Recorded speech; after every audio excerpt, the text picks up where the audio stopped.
قرآن میں فرمایا گیا والذین آمنوا اشد حبا للہ، اشد حبا للہ.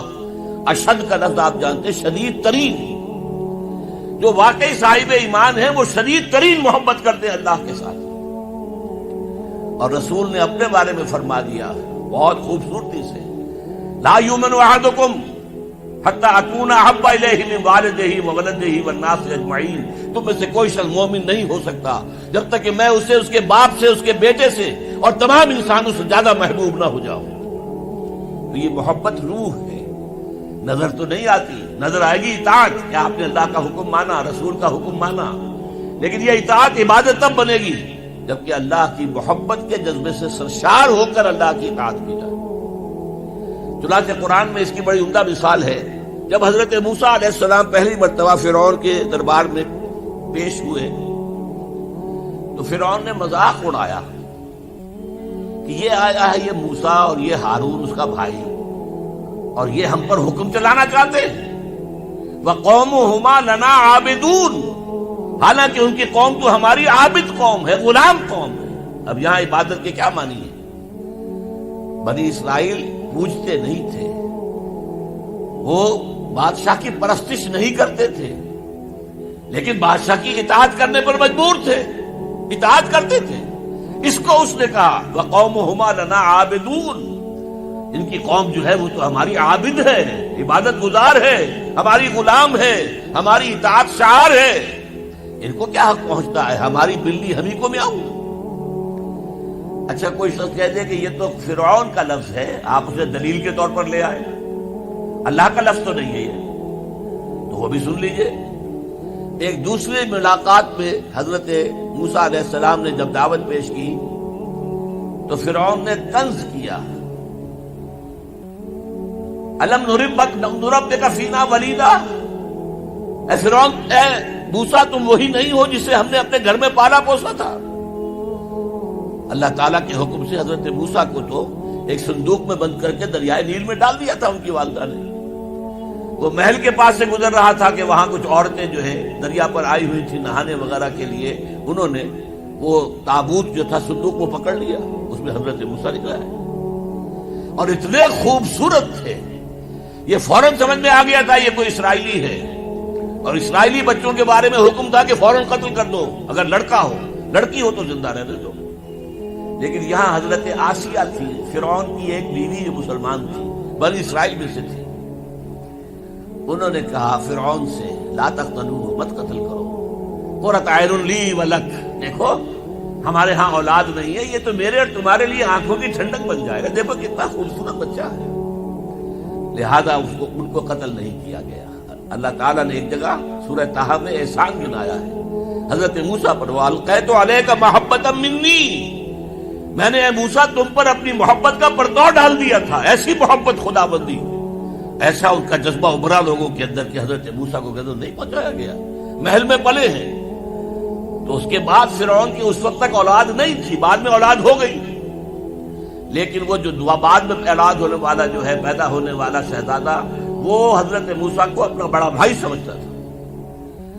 تو حضرت موسیٰ کو جب تانا دیا الم نربک فینا ولیدا، اے موسیٰ تم وہی نہیں ہو جس سے ہم نے بچپن میں پالا پوسا تھا، ہمارے ٹکڑوں پر پلے اور آج ہمارے منہ کو آ رہے ہو. اس کا جواب کیا دیا حضرت موسیٰ نے؟ وَتِلْكَ نِعْمَةٌ تَمُنُّهَا عَلَيَّ أَنْ عَبَّدْتَ بَنِي إِسْرَائِيلَ، بڑا احسان کیا تو نے کہ مجھے اپنے گھر میں پال دیا اور میری ساری قوم کو غلام بنا رکھا ہے. ان عبدت بنی اسرائیل، یہاں بھی لفظ عبادت آیا. تو لفظ عبادت کا پہلا اطلاق اطاعت پر ہے. البتہ اس کی روح جو ہے وہ محبت ہے. روح نظر نہیں آئے گی، جسم نظر آئے گا. لہذا عبادت کا جسم اطاعت، اللہ کی اطاعت ہمہ تن ہمہ وقت ہمہ وجوہ، اور اللہ کی اطاعت کا راستہ اللہ کے رسول کی اطاعت. بمصطفیٰ برساں خیش را کے دی ہمہ اوست، اگر بہو نہ رسیدی تمام بول حبیث، اپنے آپ کو مصطفیٰ صلی اللہ علیہ وسلم کے قدموں میں پہنچا دو. اگر وہاں تک نہیں جاؤ گے تو یہ سب بو لہبی ہے، پھر باقی ساری باتیں جو ہے اس کا اسلام سے کوئی تعلق نہیں. اور حضور کی حدیث میں آپ کو سنا چکا. لا یؤمن احدکم حتی اکون احب الیہ من والدہ وولدہ والناس اجمعین، تم میں سے کوئی شخص مومن ہو ہی نہیں سکتا جب تک کہ میں اسے تمام انسانوں سے، یہاں تک کہ اپنے باپ سے، اپنے بیٹے سے بھی زیادہ محبوب نہ ہو جاؤں۔ اب ایک نقطہ اور سمجھیے کہ میں نے بھی مانا نماز بھی عبادت ہے، روزہ بھی عبادت ہے، یہ عبادات ہے، تو کیا تعلق ہے ان عبادات کا اس عبادت کے ساتھ جس کی تم بات کر رہے ہو؟ دیکھیے، یہ کوئی تمبو کہیں لگا ہوا ہوتا ہے، شامیانہ ہے، تو چار اس کے طرف جو ہیں وہ کھڑے ہوتے ہیں بانس، ان کے اوپر وہ شامیانہ تنا ہوا ہے۔ چار عبادتیں اللہ نے دی ہیں انسانوں کو، مسلمانوں کو، اہل ایمان کو، تاکہ بڑی عبادت کر سکیں۔ یہ بڑی عبادت ہمہ وقت، ہمہ تن، ہمہ وجوہ اللہ کی اطاعت کرنا آسان کام نہیں ہے۔ ہمارا نفس ہے جو برائی کی طرف ہمیں آمادہ کرتا ہے، شیطان لعین ہے، اس کی سلبی اور مانوی ذریت ہے، وہ ہمیں برائی کی طرف دھکیلتے ہیں۔ پھر مال کا لالچ ہے، وہ ہمیں بری طرف دھکیلتا ہے۔ ہمارے نفس کے تقاضے ہیں، چٹخارا چاہیے، عیش چاہیے، یہ ساری چیزیں جو ہیں ان کے ساتھ مقابلہ کریں گے تو اللہ کی بندگی کر سکیں گے، اللہ کی اطاعت کر سکیں گے، اللہ کی عبادت کر سکیں گے۔ لہذا چار عبادات دے دی، چار یہ بانس، چار ستون جن پر چھت کھڑی ہوئی ہے عبادت کی، عبادت۔ اور وہ ستون نمبر 1 کیا؟ نماز۔ کس لیے؟ تاکہ بھول نہ جاؤ کہیں۔ 5 دفعہ دن رات میں نکلو اپنے کاروبار سے، صبح نیند بڑی ٹھنڈی ہوتی ہے، بڑی ٹھنڈی ٹھنڈی ٹھنڈی ہوا، ساری رات حبس رہا ہو تب بھی صبح ضرور کچھ نہ کچھ ہوا چلتی ہے۔ مریض ساری رات تڑپتا رہا ہو لیکن صبح کے وقت آ کر اسے کچھ نہ کچھ سکون آتا ہے۔ تو فجر کی نماز کی اذان ہو گئی ہے، سن لی ہے، لیکن لیٹنے کو جی چاہ رہا ہے۔ اس کے خلاف جد و جہد کریں گے، اپنے نفس کے خلاف، تبھی تو اٹھیں گے نا۔ آؤ اٹھو، جاؤ مسجد میں، اللہ سے اپنا عہد جو ہے جو تم نے کیا ہوا ہے، بندگی کا عہد، جاؤ تازہ کرو اسے۔ 4 رکعتوں میں 4 دفعہ کہو ایاک نعبد و ایاک نستعین، اے اللہ ہم تیری ہی بندگی کرتے ہیں، تجھ ہی سے مدد مانگتے ہیں۔